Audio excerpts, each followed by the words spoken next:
বন্ধুরা, এই রাজ্যে যে বিভিন্ন দুর্নীতি কাণ্ড ঘটে চলেছে এবং সেই দুর্নীতিগুলোর মাথায় বসে রয়েছে সর্বোচ্চ প্রভাবশালী।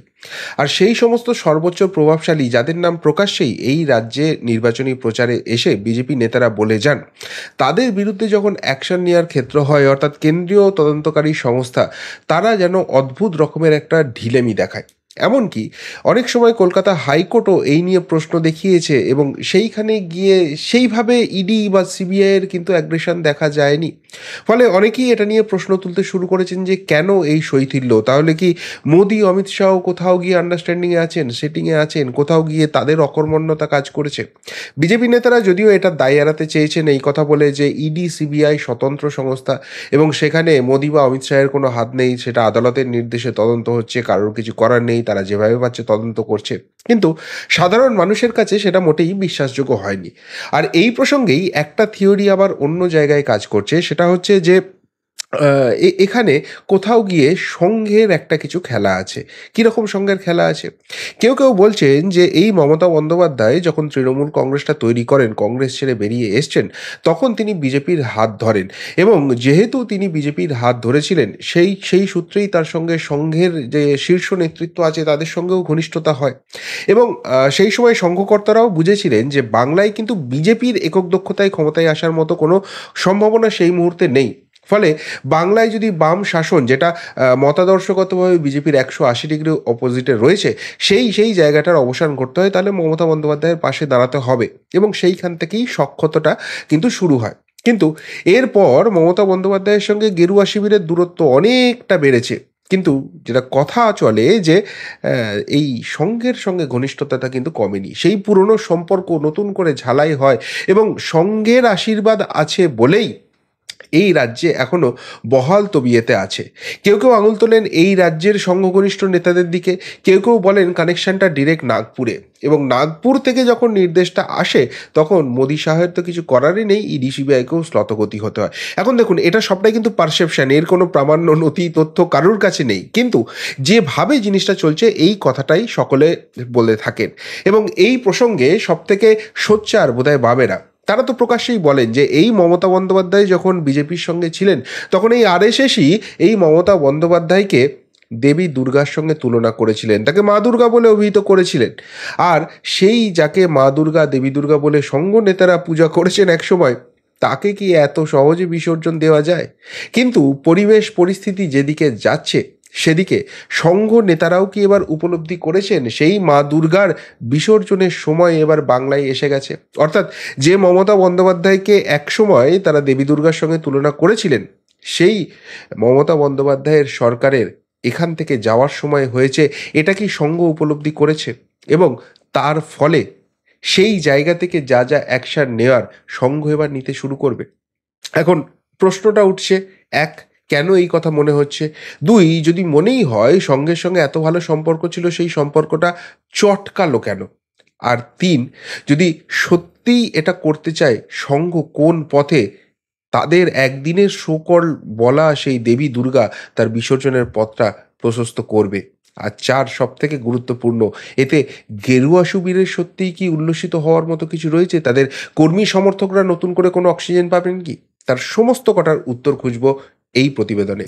নমস্কার, প্রিয়বন্ধু মিডিয়ায় আপনাদের স্বাগত এবং আপনারা দেখছেন প্রিয়বন্ধু বাংলা, সত্যের সন্ধানে সর্বদা আমি শুদ্ধশীল।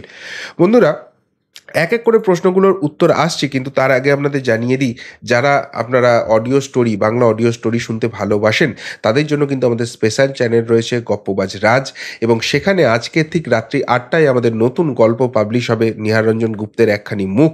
আমরা আমাদের মতো করে পড়ার চেষ্টা করেছি, একটা আদিভৌতিক গল্প আমাদের মতো প্রেজেন্ট করার চেষ্টা করছি। ঠিক রাত্রি 8টায় সেটা আমরা রিলিজ করব। সুতরাং আপনারা কিন্তু এই গল্পটি, যারা অডিও স্টোরি শুনতে ভালোবাসেন, তারা কিন্তু শুনতে পারেন এবং আপনাদের মূল্যবান মতামত দিতে পারেন। চ্যানেলের ঠিকানা খুব সহজ, আমাদের ডেসক্রিপশন বক্সে যদি যান, সেখানে কিন্তু চ্যানেলের লিঙ্ক দেওয়া আছে। সেই লিঙ্কে ক্লিক করলেই আপনারা কিন্তু পৌঁছে যাবেন সেই চ্যানেলে এবং আমাদের যে পুরনো কাজগুলো রয়েছে, আগের কাজগুলো রয়েছে, সেগুলো কিন্তু আপনারা শুনতে পারেন এবং আপনাদের মূল্যবান মতামত সেখানে কিন্তু দিতে পারেন। যাই হোক, যে প্রসঙ্গে কথাটা বলছিলাম, যে এই কথাটা উঠলো কিসের জন্য, যে আহ, সংঘ ক্ষেপে গেছে, সংঘ রেগে গেছে, এটা জায়গাটায় প্রথম যে জায়গাটা উঠে আসে সেটা হচ্ছে যে 2023-24 বর্ষের একটা বার্ষিক রিপোর্ট সংঘের তরফ থেকে প্রকাশ করা হয়েছে এবং সেখানে জাতীয় চিত্র বলে বেশ কয়েকটি ঘটনার উল্লেখ করা হয়েছে এবং সেই ঘটনাগুলোর ক্রমের মধ্যে কিন্তু বেশ উপরের দিকেই রয়েছে সন্দেশখালী কাণ্ড। সন্দেশখালী নিয়ে সংঘের মতামত কি, ওই ওই যে রিপোর্ট আছে সেই রিপোর্টে বলা হচ্ছে যে শত শত মা বোনেদের, মানে বড় রিপোর্ট, তার একটা জিস্ট আমি পেয়েছি, সেটা আপনাদের জাস্ট পড়ে শোনাচ্ছি। শত শত মা বোনেদের, বিশেষ করে তপশিলি ও আদিবাসীদের উপরে অত্যাচার সমাজের বিবেককে নাড়িয়ে দিয়েছে। আরও জঘন্য বিষয়, অপরাধীদের কড়া শাস্তি দেওয়ার পরিবর্তে প্রশাসক তাদের বাঁচানোর চেষ্টা করেছে। নারী নিরাপত্তা ও সম্ভ্রমের প্রশ্নে স্বার্থ ভুলে সমস্ত দলের একজোট হওয়া উচিত। এবার দেখুন, মূল ব্যাপার যেটা হচ্ছে যে সংঘ যারা কভার করেন বা কভার করার চেষ্টা করেন, তারা খুব ভালো করেই জানেন যে সংঘের ভেতরের খবর বার করা এত সহজ কিন্তু নয়। অনেক বড় সাংবাদিক আছেন, তাদের হয়তো ক্যাপাবিলিটি আছে, তারা সংঘের ভেতরের খবর নিয়ে আসতে পারেন, কিন্তু আমি একজন ছোট্ট ইউটিউবার, সংঘের ভেতরের খবর চট করে পাই না। কিন্তু সংঘ ঘনিষ্ঠ এক নেতার সঙ্গে কথা হচ্ছিল, তিনি এই রিপোর্টটা নিয়ে তার সঙ্গে যখন কথা বলছিলাম, তিনি যেটা জানালেন যে সন্দেশখালীতে সামাজিক অপরাধ ঘটেছে, যার নেপথ্যে আছে রাজনৈতিক মদতপুষ্ট লোকজন। ধর্ম, বর্ণ, জাতি ও রাজনৈতিক দল দেখে অপরাধ হয়নি। বিরোধীদের সঙ্গে শাসক দলের মহিলা সমর্থকেরাও অত্যাচারিত। তাই এই ঘটনাবলীকে শুধুমাত্র রাজনৈতিক দৃষ্টিকোণ থেকে দেখা ঠিক নয়। এখন এই রিপোর্টটা আসার পরই কেন হইচইটা হচ্ছে, তার কারণ হচ্ছে যে আপনারা জানেন সংঘের একটি পত্রিকা আছে, সেখানে কিন্তু কিছুদিন আগেই রিপোর্ট বেরিয়েছিল, মানে লোকসভা ভোটের আগে একটি রিপোর্ট বেরিয়েছিল, যেখানে পশ্চিমবঙ্গের দুর্নীতি বিরোধী যে অভিযান হচ্ছে সেই অভিযানকে বিজেপির ইন্দ্রিয় সুখ বলে বলা হয়েছিল এবং সেটা নিয়েও কিন্তু যথেষ্ট চর্চা হয়েছিল। অর্থাৎ কার্যত তৃণমূল কংগ্রেসকে কিন্তু সংঘের যে পত্রিকা রয়েছে স্বস্তিকা, সেটা কিন্তু একটা বাড়তি অক্সিজেন যেন দিয়ে দিয়েছিল। কেননা তৃণমূল কংগ্রেস প্রথম দিন থেকে বলে আসছে যে পশ্চিমবঙ্গে কোনো দুর্নীতির ঘটনা ঘটেনি, কোনো অপরাধ ঘটেনি। এই রাজ্যে বিজেপি রাজনৈতিকভাবে কোনো জমি খুঁজে পাচ্ছে না, সেই জন্য তারা রাজনৈতিক প্রতিহিংসা চরিতার্থ করতে শাসক দলের যারা তাবড় তাবড় নেতা আছে তাদেরকে টার্গেট করে জেলে ঢুকিয়ে রাখছে।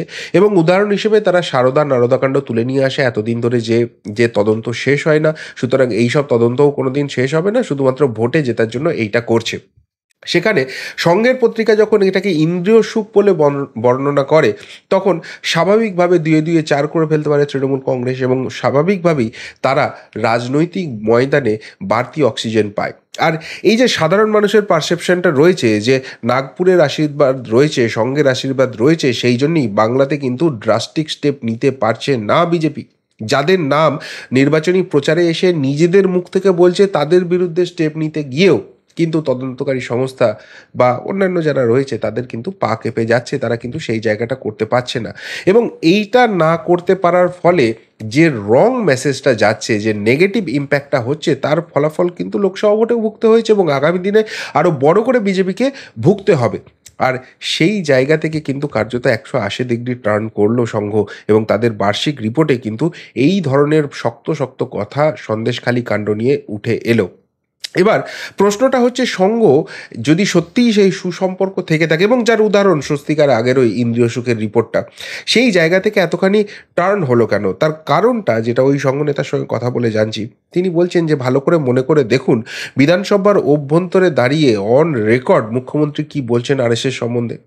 মুখ্যমন্ত্রী বলছেন যে সন্দেশখালীতে শাহজাহানকে টার্গেট করে ইডি ঢুকলো, সেই নিয়ে গোলমাল করে সংখ্যালঘু ও আদিবাসীদের মধ্যে ঝামেলা লাগানো হচ্ছে, ওখানে আরএসএসের বাসা রয়েছে। অর্থাৎ কোথাও গিয়ে এই সন্দেশখালী কাণ্ডে কিন্তু আরএসএসকে জড়িয়ে দেওয়ার চেষ্টা করা হয়েছে এবং সেটা অন রেকর্ড। এবার আরএসএসের কথা হচ্ছে, তারা কিন্তু রাজনীতির মধ্যে সরাসরি নীতিগতভাবে কোনো দিনই থাকেনি। হ্যাঁ, তাদের একটা রাজনৈতিক মত আছে, কিন্তু রাজনৈতিক ময়দানে কিন্তু সংঘ সরাসরি করেনি। অনেক সংঘের নেতা বিজেপি করছেন, একদম ঠিক কথা, আবার বিজেপি করা হয়ে গেলে অনেকে সঙ্গে ফেরত যাচ্ছেন, ঠিক কথা। কিন্তু যখন বিজেপি করছেন তখন কিন্তু সঙ্গের সঙ্গে কোনো সংস্পর্শ নেই, বা যখন সংঘ করছেন তখন কিন্তু সরাসরি কেউ বিজেপিটা করতে পারেন না। ভোট মানুষ যেদিকে খুশি দিতে পারেন, সেটা তো কোনো কথা নয়, তার তো একটা রাজনৈতিক জায়গা রয়েছে, সেটা দেবেন। কিন্তু সরাসরি রাজনৈতিক জায়গায় তারা থাকেন না, তারা সামাজিক কাজকর্ম নিয়ে থাকেন। আর এই জায়গাতে এই যে সন্দেশখালী এলাকা বলা হচ্ছে, সুন্দরবন এলাকা, বেসিক্যালি এখানে কিন্তু দীর্ঘদিন ধরেই কিন্তু সংগঠন তৈরি করেছে এবং মানুষের সঙ্গে মিশে গিয়ে কাজ করেছে। বিশেষ করে এটা ঘূর্ণিঝড় প্রবল এলাকা, মাঝে মাঝে এখানে ভয়ঙ্কর ঘূর্ণিঝড় হয় এবং সাধারণ গরিব মানুষ তারা কিন্তু অসহায় হয়ে পড়ে এবং সেখানে সরকারি সাহায্য সেইভাবে পৌঁছয় না। সরকারি সাহায্য যেটা আসে সেটা শাসক দলের নেতারা লুটেপুটে নেয়। সেটা শুধু তৃণমূলের জন্যই প্রযোজ্য নয়, এর আগে থেকেই হচ্ছে। ফলে সেখানে কিন্তু সংঘ সামাজিক কাজ করতে, সেই মানুষগুলোর উত্থান করতে, তার পাশে দাঁড়াতে কিন্তু দীর্ঘদিন ধরেই কাজ করছে। কিন্তু এমনভাবে মুখ্যমন্ত্রী বিধানসভার মধ্যে দাগিয়ে দিয়েছিলেন যাতে মনে করা হচ্ছে যে এই শাহজাহান কাণ্ডের উপর বেশ করে আরএসএস সেখানে ঢুকে পড়েছে এবং সেখানে শাখা বিস্তারের চেষ্টা করছে। একটা কোথাও গিয়ে আরএসএসকে অসম্মান করার জায়গা হয়েছে। অন্যদিকে দ্বিতীয় যে জায়গাটা হয়েছে সেটা হচ্ছে যে নির্বাচনী প্রচারে গিয়ে সেখানে হিন্দুত্বের উপর মুখ্যমন্ত্রী কিন্তু চরম আঘাত করেছেন এবং সেইটা করতে গিয়ে তিনি রামকৃষ্ণ সেবাশ্রম সংঘ বা ভারত সেবাশ্রম সংঘ, রামকৃষ্ণ মিশন বা ভারত সেবাশ্রম সংঘ, এইগুলোকে অ্যাটাক করে বসে আছেন। ফলে আরএসএস, ভারত সেবাশ্রম সংঘ, রামকৃষ্ণ মিশন, এই প্রত্যেকটা জায়গায় আঘাত হচ্ছে, যেটা কিন্তু আদতে হিন্দুত্বের উপর আঘাত নেমে আসছে। এখন যে আরএসএস এতদিন কার্যত এইসব ব্যাপারে নিশ্চুপ ছিল বা কিছুটা হলেও হয়তো মমতা বন্দ্যোপাধ্যায়ের দিকেই সাপোর্টটা রেখেছিল, সেটা কোনো একটা অজ্ঞাত কারণে জানা নেই, তারা কিন্তু তাদের যে মেন এজেন্ডা হিন্দুত্ব, সেইটাকে প্রশ্নচিহ্নের মুখে ফেলে দিচ্ছে তাদেরই সাপোর্ট করার লোকটা। ফলে তাদের সংগঠন বাড়ানো বা সংগঠনের মধ্যেই কিন্তু প্রশ্নের মধ্যে পড়তে হচ্ছে এবং এই জায়গায় কিন্তু আরএসএস নিজেদের স্টান্সটা ক্লিয়ার করতে চায়। না হলে আগামী দিনে কিন্তু নিজেদের সংগঠনের মধ্যেই আরও বড় প্রশ্ন উঠতে শুরু করবে যে হিন্দুত্ব, যে দেশাত্মবোধ নিয়ে তারা সামাজিক কাজকর্ম করেন, সেইটার উপরই চরম আঘাত নেমে আসছে একজন বিরোধীর কাছ থেকে। আর সেই জায়গা থেকে সঙ্গ চুপ করে বসে থাকবে, এখনও তাকে সমর্থন জুগিয়ে যাবে, তাহলে সাধারণ মানুষের যে পারসেপশনটা আছে সেটাতেই তো সিলমোহর পড়ে যাবে। আর এই জায়গা থেকেই ফাটলটা হয়েছে, ক্র্যাকটা হয়েছে।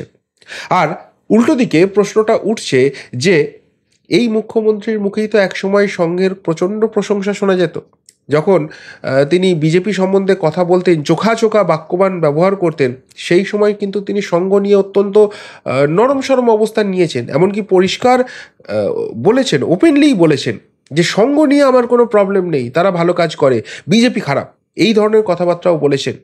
এই রাজ্যে সঙ্ঘ প্রধান মোহন ভাগবত যখন পদার্পণ করেন তখন তাকে নিয়ে বার্তা দেন তিনি। এমনকি জেলা শাসক থেকে শুরু করে পুলিশ সুপার তারা পৌঁছে যান যাতে মোহন ভাগবতের অ্যাক্টিভিটিতে কোনো অসুবিধা না হয়, সেটা তারা করে, মিষ্টির প্যাকেট পৌঁছে যায়, যেটা নিয়েও অনেক প্রশ্নচিহ্ন আছে। তাহলে সেই জায়গা থেকে তৃণমূল নেত্রী বা এতখানি জায়গাতে সরে এলেন কেন? কেননা সত্যিই সঙ্গের আশীর্বাদ যদি সরে যায় তাহলে আলটিমেটলি তো তার বিপদ হবে। আসলে যেটা ওই সংগঠনের সঙ্গে কথা বলে বুঝছি যে মাননীয়ও বোধহয় বুঝছেন যে সঙ্ঘের প্রতি নরম অবস্থান রাখতে গেলে তার যে ডিভিডেন্ড ভোট ব্যাংকটা আছে, অর্থাৎ সংখ্যালঘু ভোট, যেটার উপর বেশ করে 2021 এবং 2024 অবশ্যই তিনি নির্বাচনী বৈতরণীটা পেরিয়েছেন, সেইখানে কিন্তু প্রশ্ন উঠে যাচ্ছিল যে সঙ্ঘের সঙ্গে এত নরম অবস্থান নেওয়া, তার মানে সংখ্যালঘুদের যে ভরসার জায়গা, সেই জায়গাটা আর থাকছে না। আর সেই জন্যই কিন্তু এইভাবে আক্রমণটা করতে হয়েছে। আর এই জায়গাটায় আক্রমণ করতে গিয়েই কিন্তু প্রবলেমটা হয়ে গেছে। এবার সর্বশেষ যে জায়গাটা, যে সঙ্গ না হয় চটেছে, আশীর্বাদের হাত না হয় তুলে দেবে, কিন্তু তারা তো সরাসরি রাজনৈতিক ময়দানে নেই, তাতে গেরুয়া শিবিরের কি কোনো লাভ হবে? আখেরে কি কিছু হবে? ওই সঙ্ঘ নেতারই যেটা বক্তব্য হচ্ছে যে দেখুন, সঙ্ঘ কিন্তু সবসময়ই সামাজিক কাজকর্ম এবং দেশাত্মবোধ নিয়েই থাকে, তারা সরাসরি রাজনৈতিক ময়দানে থাকে না। যার সবথেকে বড় প্রমাণ হচ্ছে ওই সুন্দরবন অঞ্চল, সন্দেশখালী অঞ্চল, যেখানে দীর্ঘদিন ধরে শাখা কাজ করছে, সংগঠন কাজ করছে এবং সঙ্ঘ কিন্তু সেখানে যথেষ্ট রকম তৎপর সামাজিক কাজকর্মে। কিন্তু যখন ভোটের প্রশ্ন এসছে তারা কিন্তু কোথাও কোনো ইনফ্লুয়েন্স করেনি। তারা কিন্তু বলেনি যে এই নির্দিষ্ট রাজনৈতিক দলটিকে ভোট দাও বা ভোট দিও না, কেননা এটা তাদের কাজের অ্যাক্টিভিটির মধ্যে পড়ে না। কিন্তু কিন্তু এখন যে অবস্থা হয়ে গেছে, যারা সঙ্ঘের হয়ে কাজটা করছেন, আবারও বলছি তারা সঙ্গ করছেন, কিন্তু তাদের তো একটা নিজস্ব রাজনৈতিক আস্থা, বিশ্বাস, ভরসার জায়গা রয়েছে। তারা কিন্তু ব্যক্তিগতভাবে এবার মানুষকে বলতে পারে যে দেখো, একটা দল যারা ক্ষমতায় রয়েছে তারা এখানে অপরাধীদের দিয়ে অপরাধ সংগঠিত করছে, আর তুমি কোন দল করো তারা কিন্তু দেখছে না, তোমার অধিকারটা লুটেপুটে নিচ্ছে। সব থেকে বড় কথা, নারীদের, মায়েদের সম্ভ্রম, এখানে ইজ্জত এখানে মাটিতে গড়াগড়ি খাচ্ছে। আরেকটা দল তাদের ঘোষিত নীতিই হচ্ছে কিন্তু এই মায়েদের সম্ভ্রম রক্ষা করা বা সেই জায়গা থেকে কাজ করা। এই কথাটা তারা হয়তো ব্যক্তিগত স্তরে করতে পারে। এখন যেসব প্রান্তিক মানুষগুলো একদিকে দেখছে যে একটি দল সবকিছু লুটেপুটে নিচ্ছে বা এই ধরনের কার্যকলাপ করছে, আর একটা সামাজিক সংগঠন তারা এসে পাশে দাঁড়াচ্ছে, তারা যখন এই ধরনের রাজনৈতিক চর্চা হয়তো ব্যক্তিগত স্তরেও করবেন, তার একটা প্রভাব কিন্তু পড়তে শুরু করবে, যেটা একসময় জঙ্গলমহল, পুরুলিয়া এই অঞ্চলগুলোতে কিন্তু বিজেপির ভোট ব্যাংকে শক্ত করেছিল। এবার কি সেই জায়গাটা এই অঞ্চলেও দেখা দেবে? সেটা হয়তো ভবিষ্যৎ উত্তর দেবে। কিন্তু একটা জিনিস স্পষ্ট হয়ে গেছে যে, যে যে একটা সফট কর্নারের রাজনীতি দুতরফ থেকেই চলছিল, সেইটা কোথাও কিন্তু ব্রোকেন, এবং তার অফিসিয়াল একটা কোথাও যেন অ্যানাউন্সমেন্ট, কোথাও যেন একটা ঘোষণা হয়ে গেল এই ২০২৩-২৪ বর্ষের বার্ষিক রিপোর্ট জাতীয় চিত্রের মাধ্যমে, সন্দেশখালির ঘটনা নিয়ে এতখানি অ্যাটাকিং সঙ্গের রিপোর্টের মাধ্যমে। আপনাদের কি মনে হয় এর ফলে পশ্চিমবঙ্গের রাজনীতিতে কি এবার নয়া সমীকরণ আসছে? এবং সবথেকে বড় কথা, সকলেই যেটা বলছেন যে এইসব ভোট রাজনীতি ফোট রাজনীতি কিছু ব্যাপার নয়। দুর্নীতি কাণ্ডে যেসব চূড়ান্ত লেভেলের প্রভাবশালীর কথা বলছো তোমরা প্রকাশ্যেই, তাদের বিরুদ্ধে কড়া অ্যাকশনটা নিয়ে দেখাও। সত্যিই কি সেই জায়গায় কোনো বাধ্যবাধকতা ছিল সঙ্ঘের তরফে? সেই জায়গাটা কি এবার উঠে যাবে, মুছে যাবে এবং ফ্রি হ্যান্ড পাবে শেষ পর্যন্ত তদন্তকারী সংস্থাগুলো? আর কড়া অ্যাকশন কি তাদের বিরুদ্ধে হবে? আর যদি হয়, সত্যিই কি পশ্চিমবঙ্গের রাজ্যপাট টিকিয়ে রাখতে পারবে তৃণমূল কংগ্রেস? প্রশ্নের উত্তর হয়তো আগামী কিছু দিনের মধ্যে পাওয়া যাবে, কিন্তু একটা রিপোর্ট অনেক চর্চা শুরু করে দিল রাজ্য রাজনীতিতে। আপনাদের কি মনে হয় সত্যিই সংঘের কোনো যোগ রয়েছে এসবের সঙ্গে? আর সংঘের এই যে ইন্দ্রিয় সুখ থেকে সন্দেশখালি ঘটনা নিয়ে এতখানি অ্যাটাকিং মোডে চলে আসা, কোথাও কি কিছু ইঙ্গিতবাহী হচ্ছে? উত্তরটা অবশ্যই কমেন্ট বক্সে কমেন্ট করে জানাবেন। এখনকার মতো এখানেই শেষ করলাম। ফেরত আসছি নতুন প্রতিবেদন নিয়ে খুব তাড়াতাড়ি। ভালো থাকবেন, সাথে থাকবেন, পাশে থাকবেন। নমস্কার।